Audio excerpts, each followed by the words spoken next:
Okay, so can't see. Oh right, we are recording. Yeah, my varifocals don't work so well when I'm unless I look down my nose.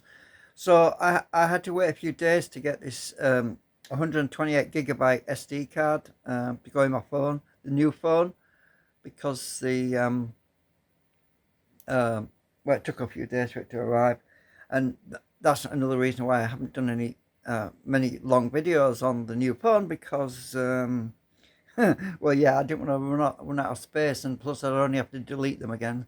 Well, I thought I would anyway. But anyway, luckily it's intelligent and it asked me where I want to save the videos, which is cool because I never got that option on my other phone. I had to make it the default storage on the old phone, which seemed to work.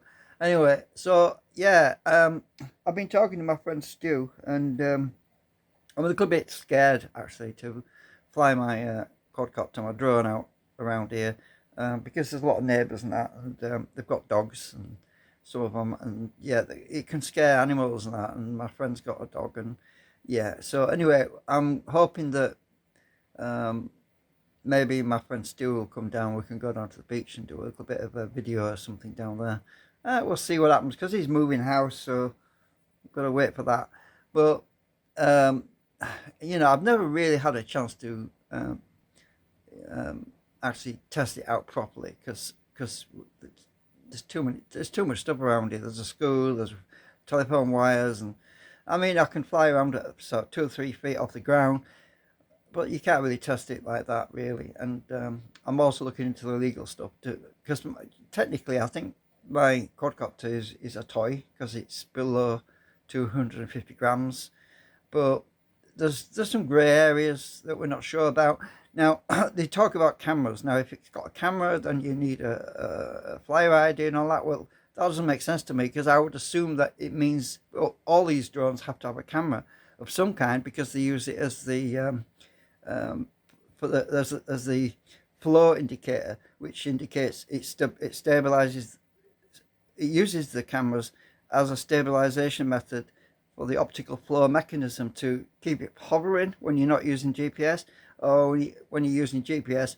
Um, I think mainly it's if you're recording. That's my idea is if you're recording video or taking photos of someone without permission, that would be an issue. Obviously, I'm not interested in really doing that.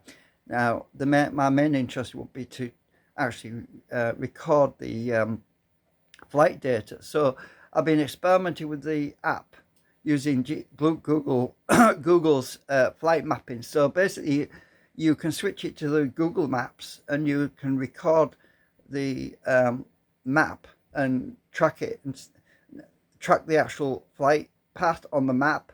Now, the thing that worries me about this is there seems to be a discrepancy between where I actually am and where the dot on the map is. So, yeah, there's something weird with that, and I've been trying to figure this out, and it's a bit disconcerting. It's putting me off because you see, if I press the home button, right, and according to Google Map, if my home is offset by what 20, 30 feet or meters or something, I could end up smashing into the wall. So I can't do that where I'm living, where I am. Obviously, if I can take it down to the beach and do a proper test, then I would have more space to test that function to make sure that when it returns to home, it actually does return to home, which is basically where it took off from, right? So uh, there's some weird things going on with this map. I'll try and do a video on that. Um, I'll try and pause the video. Oh no, actually, I'll have to use a different. Yeah, I'll have to use the other app to record the screen. But I noticed the other day, and I've got a theory as to what's going on. My magnet generators. These generators I've got. They've all got magnets in them, right? And I have a suspicion that the magnetic field from these devices I've got, my generators, is interfering with the compass, and it's throwing the geos synchronization off alignment.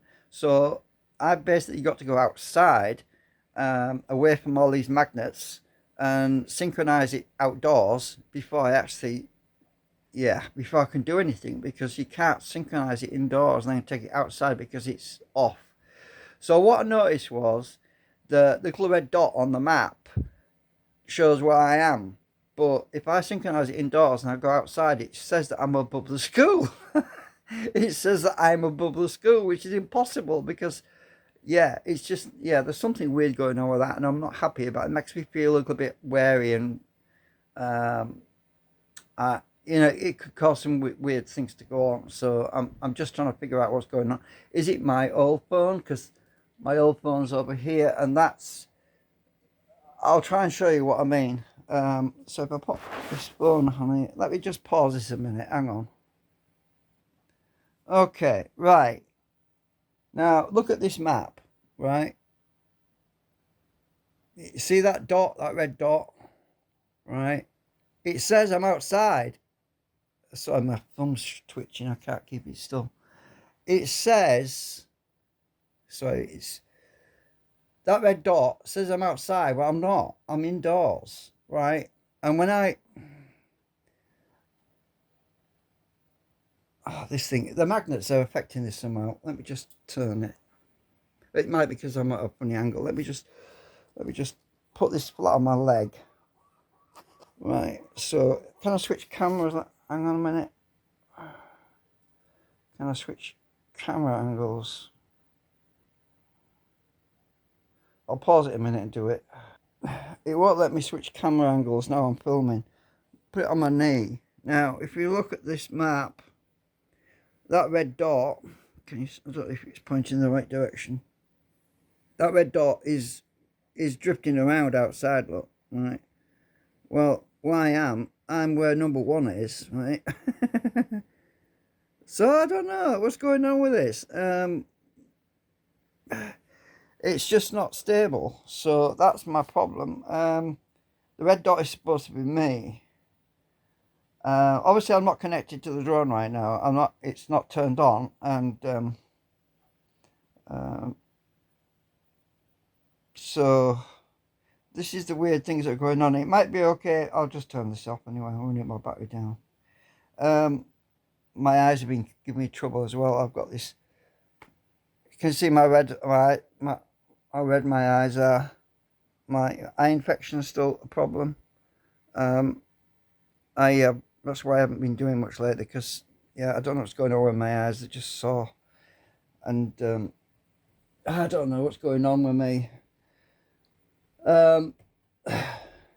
So I've been using my colloidal silver to get rid of the blepharitis which I had, and now I've got something else going on with my eyelids. There's just the top of my eyelids are all sore, and yeah, it's just, I don't know what it is. I don't know what's going on with me. I'm just in a right weird state at the moment. So yeah, so you have to forgive me for not doing a lot of videos at the moment, because, yeah, I was just trying to get myself sorted out. Okay, anyway, that's it for now. Bye.